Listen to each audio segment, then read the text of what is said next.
દર્શકો, તમારી સમક્ષ આવવા માટે હવે મને કોઈ કારણોની જરૂર નથી, કારણ મારી ને તમારી ઓળખાણ દિવસે દિવસે અત્યંત જૂની થતી જાય છે.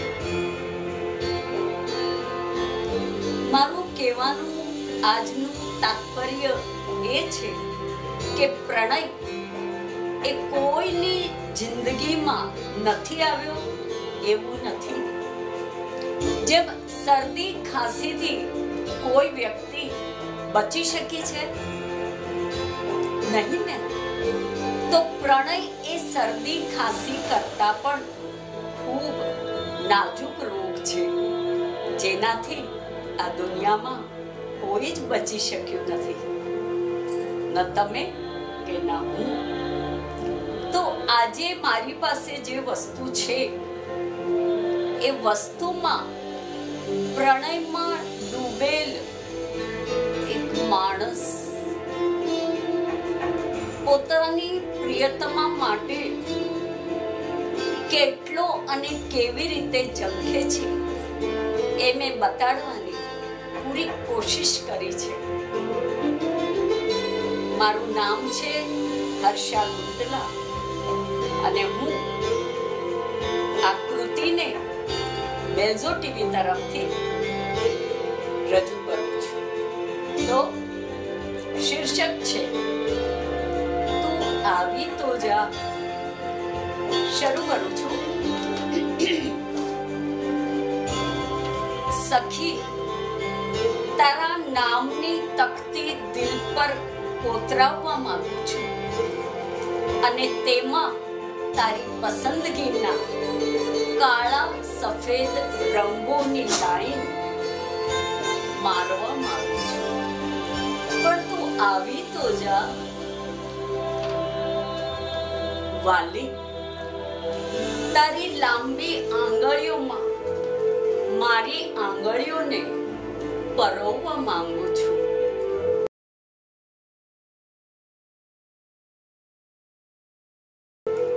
અને તારા હાથની કોમળતા હળવેકથી સમજવા માંગુ છું.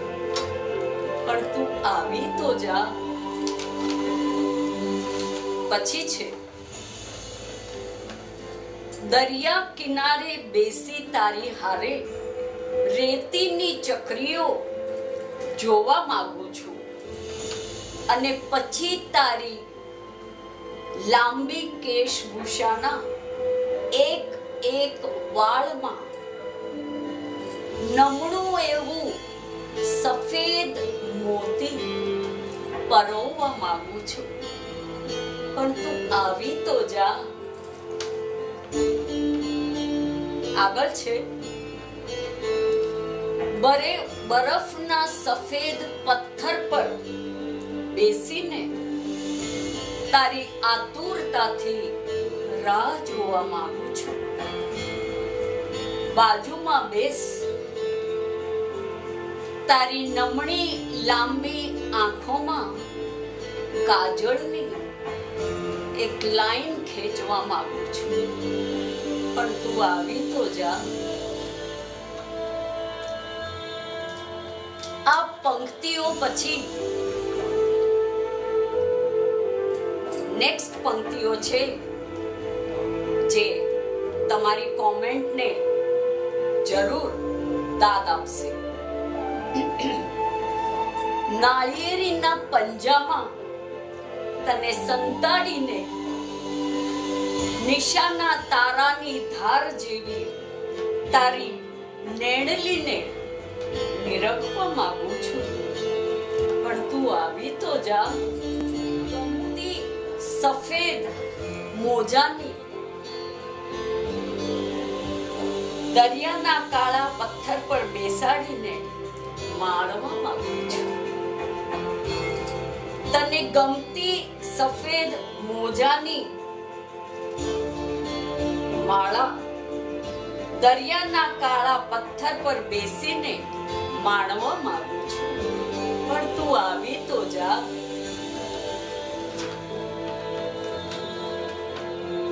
તને ગમતા,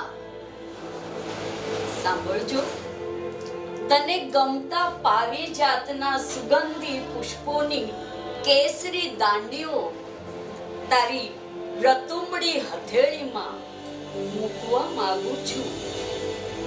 શું કીધું મેં? તને ગમતા પારિજાતના સુગંધી પુષ્પોની કેસરી દાંડીઓ તારી રતુંબડી હથેળીમાં મૂકવા માંગુ છું. પણ તું આવી તો જા. રાત્રિના અંધારામાં ક્યાંક છુપાઈને તારી ઉપર પડતા લાઈટના તીરને છેદવા માંગુ છું. પણ વાલી, તું આવી તો જા. ફરીથી સાંભળજો. રાત્રિના અંધકારમાં ક્યાંક છુપાઈને તારી ઉપર પડતા લાઈટના તીરને છેદવા માંગુ છું. પણ તું આવી તો જા. અધૂરા ચાંદાની પાતળી ધાર, અધૂરા ચાંદાની પાતળી ધાર જેવી ડોકમાં વીંટળાયેલી લટોને ગોઠવવા માંગુ છું. પણ તું આવી તો જા. કેટલી સુંદર પંક્તિઓ છે. મને લાગે છે કે ફરીથી બોલવા જેવી છે. અધૂરા ચાંદાની પાતળી ધાર જેવી ડોકમાં વીંટળાયેલી લટોને સરખી રીતે ગોઠવવા માંગુ છું. પણ તું આવી તો જા. વાલી, પણ તું આવી તો જા. ત્યાર પછી મેં લખ્યું છે,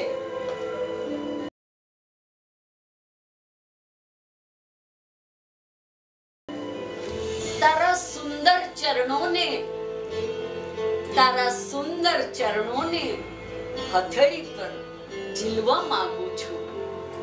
અને પછી ઘેરી લાલ મહેંદી તેના પર ચિતરવા માંગુ છું. સખી, પણ તું આવી તો જા. તારા સુંદર ચરણોને હથેળી પર ઝીલવા માંગુ છું અને પછી ઘેરી લાલ મહેંદી તેના પર ચિતરવા માંગુ છું. સખી, પણ તું આવી તો જા. તને ભાવતા સફેદ માખણને ચટાડવા માંગુ છું. વાહ! તને ભાવતા સફેદ માખણને ચટાડવા માંગુ છું. તેની પર એલચીના કાળા દાણા સજાવવા માંગુ છું. પણ તું આવી તો જા. કવિને ખબર છે કે તેની પ્રેમિકાને સફેદ અને કાળો રંગ ખૂબ જ પ્રિય છે. તેથી કહે છે, તને ભાવતા સફેદ માખણને ચટાડવા માંગુ છું અને તેની પર એલચીના કાળા દાણા સજાવવા માંગુ છું. પણ વાલી, તું આવી તો જા. ત્યારબાદ, અરે પિસ્તામાં ડોકાતા પોપટી કલરની પાતળી પ્લેન સાડી પાછળના પોકેટમાં જ રાખું છું. પણ ઘેલી, તું આવી તો જા. સાંભળજો.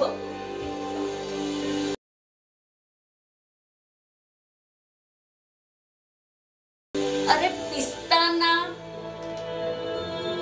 પિસ્તામાં ડોકાતા પોપટી કલરની પાતળી પ્લેન સાડી પાછળના પોકેટમાં જ રાખું છું. પણ ઘેલી, તું આવી તો જા. પછી છે બહુ જ સુંદર કેટલીક પંક્તિઓ છે. તારી મનગમતી રેશમની દોરી મીણાકારી કાળા સફેદ લટકણવાળી સાચવીને રાખી છે. પણ સખી, તું આવી તો જા. અને અંતમાં કવિ જે પુરુષત્વમાં લખે છે, તમને પણ અસર કરી જશે. મારી કાયા પથરાઈ જાય, હાથ હેઠા પડી જાય, આંખો નમી જાય, તે પહેલા તો તું આવી તો જા. મારી કાયા પથરાઈ જાય, હાથ હેઠા પડી જાય, આંખો નમી જાય, તે પહેલા તું આવી તો જા. અને લાસ્ટમાં છેલ્લી 3 લાઈન સાંભળજો, ખાસ યાદ રાખી લેજો. વિચારોના દરવાજા ભીડાઈ જાય,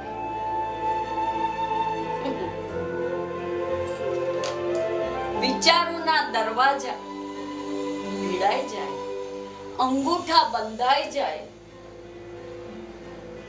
સ્મશાનની રાખનો છેલ્લો કણ ઉડી જાય, તે પહેલા વાલી તું આવી તો જા.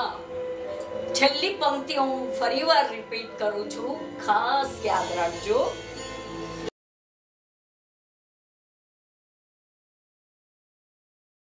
વિચારોના દરવાજા ભીડાઈ જાય, અંગૂઠા બંધાઈ જાય, અને સ્મશાનની રાખનો છેલ્લો કણ ઉડી જાય, તે પહેલા વાલી તું આવી તો જા, તું આવી તો જા, તું આવી તો જા.